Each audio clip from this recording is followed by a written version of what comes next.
तदेव तन्नोदिनं तदेव ताराबलं चन्द्रबलं तदेव विद्याबलं दैवबलं दक्षाणो देवी सुहभाषन्मयच्छतु आत्माहार्यभन्दरभूः ध्रुवस्तिष्ठानिजाजलिः विशस्वा सर्वावाञ्छन्तु मात्मद्राष्ट्रमधिभ्रजतु ध्रुवाद्योर्ध्रुवा पृथिवी ध्रुवं विश्वमिदं जगत् तस्मै देवाधिध्रुवम् अयं च ब्रह्मणस्पते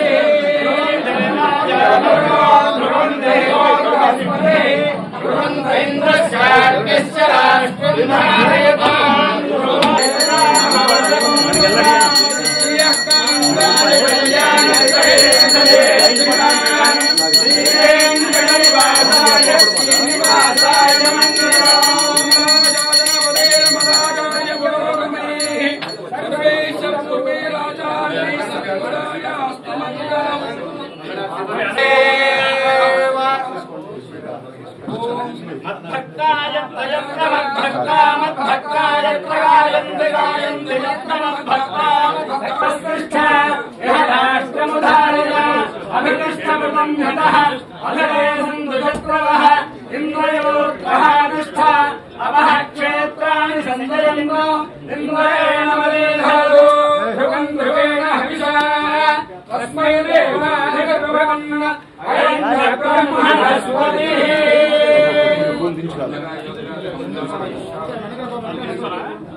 कैमरा लेंस में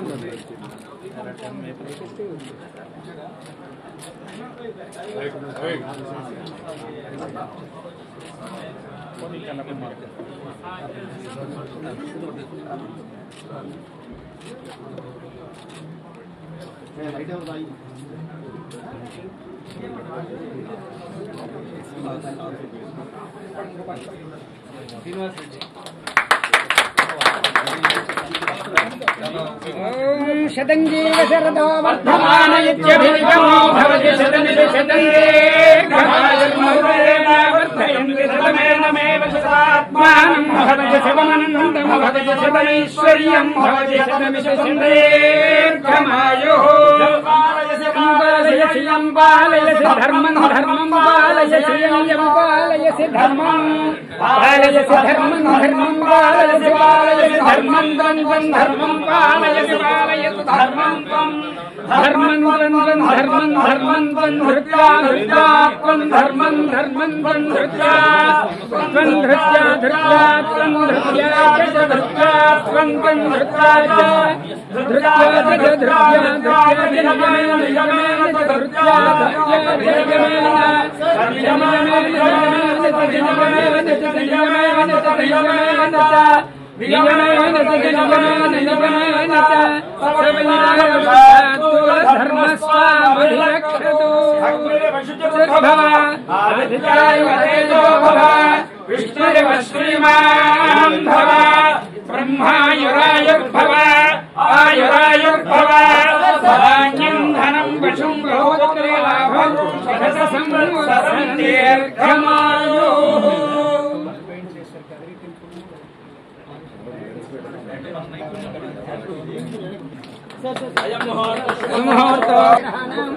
अत्यंत आनुकूल्यता फल सिद्धिरस्तु दुर्गामल्लेश्वर स्वामी देवता अनुग्रह प्रसादेन राष्ट्र देवादाय धर्मादाय शाखा परिपालनाय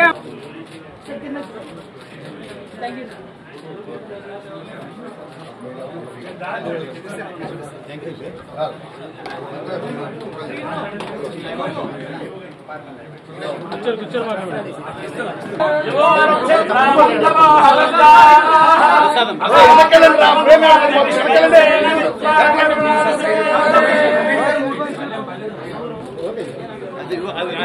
ఏం చేస్తున్నారు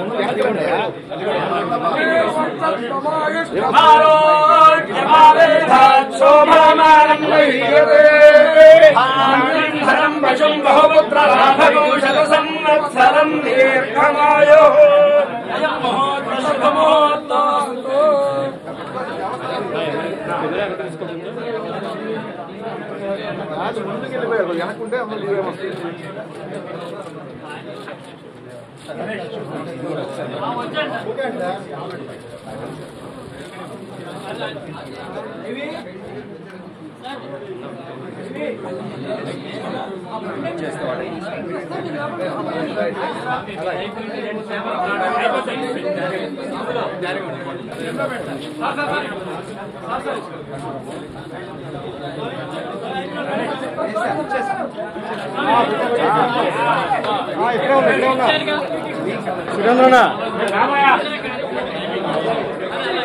కెమెరా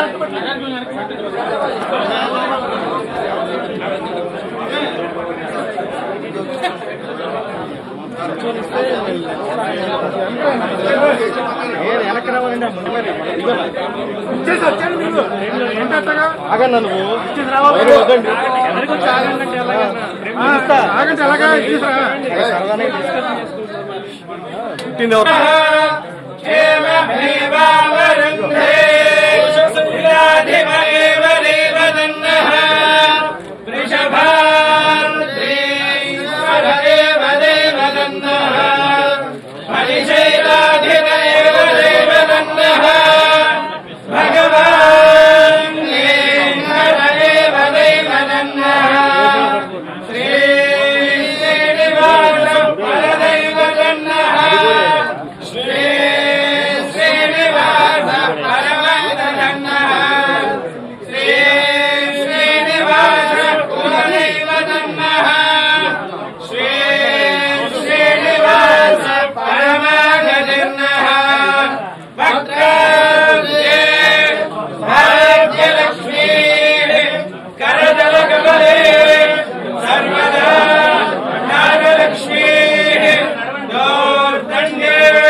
सर्वे रक्षन्तु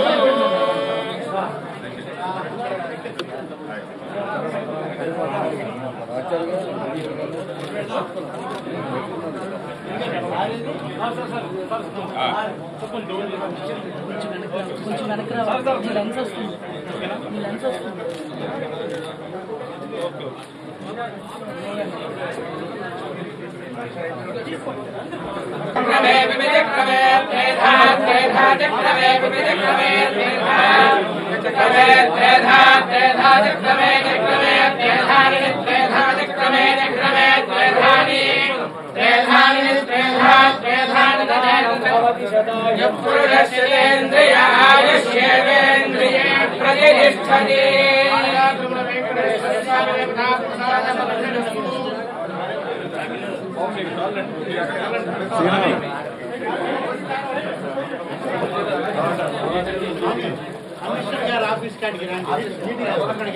మీటింగ్ హాల్కి వస్తున్నారు అందరూ అక్కడ. నమస్కారం.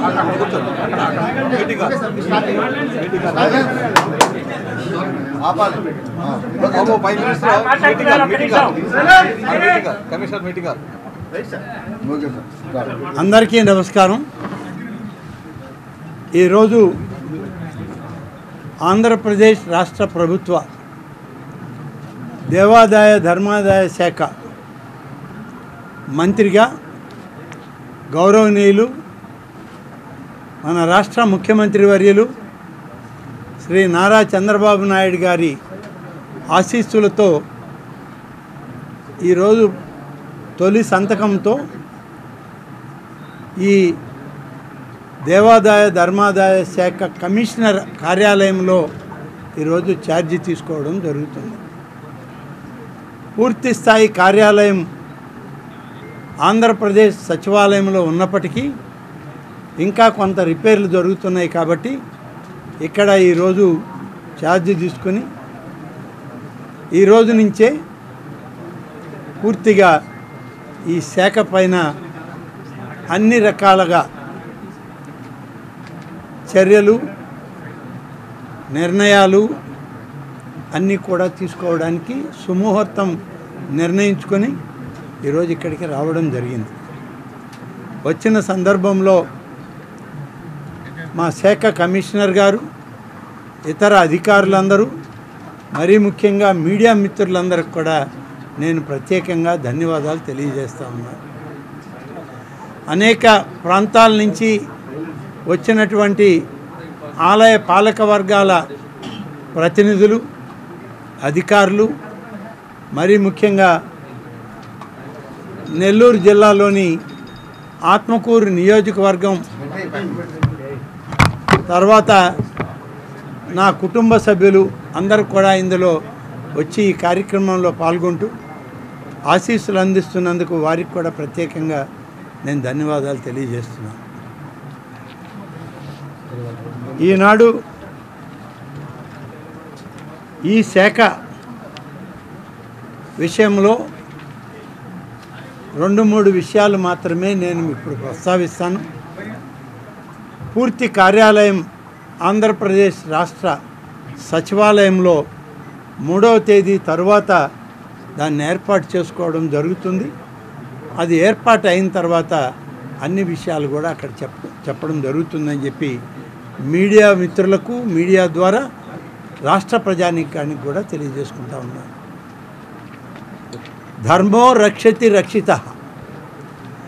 ధర్మాన్ని మనం కాపాడితే ధర్మమే మనల్ని కాపాడుతుంది, ఈ రాష్ట్ర ప్రజానీకాన్ని కాపాడుతుంది, రాష్ట్ర ప్రభుత్వానికి అన్ని విధాల ప్రజలు తోడుగా ఉంటారని నమ్మినటువంటి సిద్ధాంతంతో ఈరోజు ఈ శాఖకి నేను మంత్రిగా రావడం జరిగింది. అనేక సందర్భాల్లో ఆలయాల పట్ల, ఆలయాల నిర్వహణ పట్ల మీడియాలో అనేక కథనాలు వచ్చాయి. గడిచిన అనేక సందర్భాల్లో, అనేక సంవత్సరాలుగా ఎప్పటికప్పుడు ప్రభుత్వం సరిచేసుకుంటూ ముందుకు పోవాల్సినటువంటి అవసరం ఉంది. తప్పులు జరగడం అనేటువంటిది మానవ సహజం. కానీ తిరిగి 2వ దఫా ఆ తప్పు జరగనీయడం అనేది మన స్వయంకృతాపరాధం అవుతుంది. అటువంటివి లేకుండా చేయాలనేటువంటిదే ఇవాళ మా ముఖ్యమంత్రి శ్రీ చంద్రబాబు నాయుడు గారి యొక్క ఆలోచన. ఆయన ఎన్నికల మేనిఫెస్టోలోనే ఆయన దేవాదాయ శాఖకు ప్రాధాన్యతనిచ్చి కూటమి ఎన్నికల ప్రణాళికలో ఈ శాఖ పట్ల తమ యొక్క అభిప్రాయాలని ప్రజల ముందు పెట్టడం జరిగింది. ప్రజలు దానికి ఆమోదించి ఇంత పెద్ద ఎత్తున రాష్ట్ర ప్రభుత్వాన్ని ఏర్పాటుకి, కూటమి నాయకత్వానికి, ముఖ్యంగా చంద్రబాబు నాయుడు గారు ముఖ్యమంత్రి అవడానికి దోహదపడ్డాయని చెప్పి ఈ సందర్భంగా తెలియజేసుకుంటాం. ఈరోజు అనేక వార్తలు వింటూ ఉన్నాం, ఇంకా కూడా వస్తూనే ఉన్నాయి. ఇటీవలనే నేను శ్రీ శ్రీ శ్రీ త్రిదండి చిన్నజీయర్ స్వామి వారిని కూడా కలవడం జరిగింది. వారి సలహాలు సూచనలు కూడా ఇవ్వాలని చెప్పి కోరడం జరిగింది. అలాగే ప్రధానమైనటువంటి పీఠాధిపతులు మఠాధిపతులు అనేక మంది ఉన్నటువంటి ఈ యొక్క తెలుగు రాష్ట్రాల్లో వారందరి ఆశీస్సులతో ఈ శాఖ పూర్తి స్థాయిలో పనిచేయాలని, ప్రతి ఒక్కరికి అందుబాటులో ఆ భగవద్ ధ్యానం కలగాలని, భగవంతుని యొక్క ఆశీస్సులు ప్రతి ఒక్కరికి ఉండే విధంగా మరి ఈ శాఖలో ఉన్నటువంటి ప్రతి ఒక్కరూ పనిచేయాలని చెప్పి ఈరోజు మేమందరం కూడా అనుకోవడం జరుగుతుంది. దాదాపు 26,000 పైన ఆలయాలు ఉన్నటువంటి ఆంధ్రప్రదేశ్ రాష్ట్రంలో అనేక పాలక వర్గాలు ఉన్నాయి. అనేక ప్రాంతాల్లో ఆస్తులు చిరాస్తులు అనేకం ఉన్నాయి. కానీ చాలా ఆలయాల్లో దీపం పెట్టేటువంటి పరిస్థితి కూడా ఈనాడు కొన్ని ఆలయాల్లో లేవు. ఆదాయ వనరులు ఉన్నప్పటికీ మరి ఆ వనరుల్ని సక్రమంగా నిర్వహణలో లోపం జరుగుతుందని ధూపదీప నైవేద్యం అనేటువంటి ఒక పథకాన్ని పెట్టి ప్రతి గుడిలో కనీసం దీపం వెలిగించి భగవత్ ప్రసాదం కింద నైవేద్యాన్ని పెట్టడానికి ఏర్పాటు చేయడం జరిగింది. ఆ కార్యక్రమాలు ఇవాళ సజావుగా సాగుతున్నాయి. సాగాలని, ఇంకా ప్రక్షాళన చేయాలనేదే ఇవాళ మన ముఖ్యమంత్రి చంద్రబాబు నాయుడు గారి యొక్క ఆలోచన. అందుకనే ఈరోజు ముఖ్యంగా ఈరోజు నేను ముందు తీసుకున్నటువంటి ఈ 2 ఫైల్స్లో ఎన్నికల ప్రణాళికకి సంబంధించినటువంటి కూటమి నాయకత్వంలో ఇచ్చింది, అలాగే తెలుగుదేశం పార్టీ అధినాయకుడిగా చంద్రబాబు నాయుడు గారు సూచించి ఎన్నికల ప్రణాళికలో ఉంచింది. వీటినన్నిటినీ కూడా మా శాఖ ఏ పరిధిలో ఉన్నా వాటిని మొదలు పెట్టాలనేటువంటిదే ఈరోజు అందరి ఆలోచన. అందులోనే ఈరోజు మొదటిది ధూపదీప నైవేద్య పథకంలో 50,000 కంటే తక్కువ ఆదాయం కలిగిన దేవాలయాల్లో 5,000 రూపాయలు అర్చకులకు ఇవ్వడం జరుగుతుంది. 2,000 రూపాయలు వాళ్ళకి పారితోషికం కింద, 3,000 రూపాయలు పారితోషికం, పడితరం కింద 2,000 రూపాయలు చెల్లించడం జరుగుతూ ఉంది. దానిని ఇవాళ 10,000 రూపాయలకు పెంచాలని, పారితోషికం కింద 7,000 రూపాయలు, పడితరం కింద 3,000 రూపాయలని చెల్లించడానికి ఏర్పాట్లు చేస్తూ ఆ ఫైలు మరి దేవాదాయ శాఖ శ్రేయోనిధి నుంచి చెల్లించడానికి ఒక ఏర్పాటు చేస్తూ ఫైల్ మీద ఈరోజు తొలి సంతకం చేసుకోవడం జరిగింది. అలాగే అనేక ఆలయాల్లో పునరుద్ధరణ పనులు జరుగుతూ ఉన్నాయి, ఇంకా చేయాల్సినవి ఉన్నాయి. కానీ ఆలయాల్లో అన్నిటికీ ప్రభుత్వము దేవాదాయ శాఖ నిధులు ఇవ్వలేదు కాబట్టి అనేక మంది ముందుకొచ్చి భక్తులు వాళ్ళ యొక్క నిధుల్ని వెచ్చించడానికి వస్తున్నారు. కానీ ఒక క్రమ పద్ధతిలో లేవు. ఒకరు గ్రానైట్ ఇస్తే మరొకటి ఇస్తే ఇలా ఒక్కొక్కరు ఒక్కొక్క ఐటెం ఇచ్చిన దానివల్ల ఆ గుడి యొక్క ఆలయం స్వరూప స్వభావాలు మారిపోతూ ఉన్నాయి. చివరికి గ్రానైట్ వేసినటువంటి సహజ సిద్ధమైనటువంటి పురాతన ఆలయాలపైన కూడా ఇప్పుడు వచ్చే కొత్త రకం ఆయిల్ పెయింట్లు వేసి దాని యొక్క పటిష్టతకి పూర్ణాయువుకి దెబ్బతీసే పరిస్థితి వచ్చింది. ఇటువంటివన్నీ సరిచేయాలని భవిష్యత్తులో అన్ని కార్యక్రమాలు చేసేదానికి సరైనటువంటి సీనియర్ అధికారులతో ఒక కమిటీని నిర్ణయించాలని చెప్పి ఏర్పాటు చేసుకున్నటువంటి దాని మీద ఆ ఫైల్ కూడా ఇవాళ నేను సంతకం చేయడం జరిగింది. త్వరలోనే కమిటీని ఏర్పాటు చేసి ప్రతి ఆలయంలో జరిగేటువంటి పునర్నిర్మాణ కార్యక్రమాల్ని పూర్తి స్థాయిలో పర్యవేక్షించిన తర్వాతనే దానికి అనుమతులు ఇవ్వాలనేటువంటిది ఈరోజు తీసుకునేటువంటి నిర్ణయం. అదేవిధంగా చాలా ఆలయాల్లో కమిటీలు లేవు, కమిటీలు వేయాల్సింది ఉంది. కొన్ని ఆలయాలకి కమిటీలు అయిపోయినా వాళ్ళనే గత ప్రభుత్వం కొనసాగించింది. ఇప్పుడు అటువంటివన్నీ లేకుండా సమయాన్ని బట్టి ఎంత సమయం ప్రభుత్వం అయితే నిర్ణయించి వాళ్ళకి కాల పరిమితిని విధిస్తుందో పాలక వర్గానికి, అంత కాల పరిమితిలోనే వాళ్ళు కమిటీలు సభ్యులుగా పాలక మండళ్ళు ఉంటాయి. తర్వాత సమయం అయిపోగానే కొత్త పాలక మండలిని ఏర్పాటు చేయడానికి అన్ని విధాల చర్యలు తీసుకోవడం జరుగుతుంది. ఇవాళ అనేక విషయాల పట్ల గౌరవనీయులైనటువంటి మన ముఖ్యమంత్రి శ్రీ చంద్రబాబు నాయుడు గారు తిరుమల నుంచే ప్రక్షాళన జరగాలి, తిరుమల తిరుపతి దేవస్థానంలో పవిత్రమైనటువంటి పరిస్థితులు మారి అపవిత్రతకి చోటు చేసుకుంటూ ఉంది, దీన్ని ప్రక్షాళన చేయాలి అని చెప్పి ఒక నిబద్ధత కలిగినటువంటి ఎగ్జిక్యూటివ్ అధికారిని కూడా శ్యామలరావు గారిని ఇటీవల వారిని నిర్ణయించడం, వారు ఇప్పటికే అక్కడ ఆలయ బాధ్యతలు తీసుకోవడం జరిగింది. త్వరలోనే ఇటువంటి పరిస్థితులు అన్ని ఆలయాలను కూడా ప్రక్షాళన చేస్తూ అన్ని ఆలయాలను కూడా పవిత్రత నిలబడే విధంగా ఆ దేవదేవుని యొక్క అమ్మవార్ల యొక్క పూర్తి ఆశీస్సులు ఈ రాష్ట్ర ప్రజానీకానికి, తెలుగు ప్రజలకు, మరీ ముఖ్యంగా హిందువులకు ఇవ్వడానికి అన్ని చర్యలు తీసుకుంటాం. ఈరోజు హిందూ ధర్మాన్ని కాపాడడమే తెలుగు రాష్ట్రాల్లో ఉన్న దేవాదాయ శాఖ యొక్క బాధ్యత. తప్పకుండా హిందూ ధర్మాన్ని, ఆ ధర్మాన్ని కాపాడడంలో మేమందరం కలిసి పనిచేస్తాం. తప్పనిసరిగా అన్ని విధాల ఈ శాఖలో గతంలో ఏమైనా పొరపాట్లు జరిగి ఉండొచ్చేమో, భవిష్యత్తులో అటువంటి పునరావృతం కాకుండా చేయడానికి అందరం కలిసి పనిచేస్తామని తెలియజేస్తూ ఈనాడు ఈ కొద్ది విషయాలు మేము ముందు చెప్పి తర్వాత మళ్ళీ మన ఆంధ్రప్రదేశ్ సచివాలయంలో మా కార్యాలయం ఏర్పడిన తర్వాత పూర్తి బాధ్యతలతో అన్ని వివరాలను కూడా అక్కడ మీకు వెల్లడించడం జరుగుతుంది. ఉన్నాయి కొన్ని న్యాయస్థానాల వరకు వెళ్ళి ఉన్నాయి నాకు తెలిసి కూడా. కాబట్టి న్యాయస్థానాల పరిధిలో ఉన్నటువంటివన్నీ కూడా ఆ న్యాయస్థానాల్లో దేవాదాయ శాఖకు ఉన్నటువంటి సీనియర్ న్యాయవాదులందరినీ కూడా సంప్రదించి వాటిని విడుదల చేయించుకోవడానికి ప్రయత్నం చేయడం జరుగుతుంది. అంతేకాదు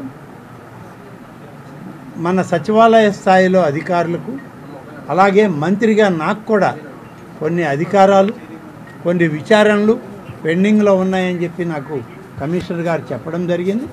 వాటికి కూడా త్వరలోనే శ్రీకారం చుట్టి ఆ యొక్క కేసుల విషయంలో కూడా పూర్తి విచారణ చేసి ఆలయాలకి, భగవంతునికి సంబంధించిన ప్రతి సెంటు భూమిని కాపాడడమే లక్ష్యంగా ఈ ప్రభుత్వం పనిచేస్తుంది.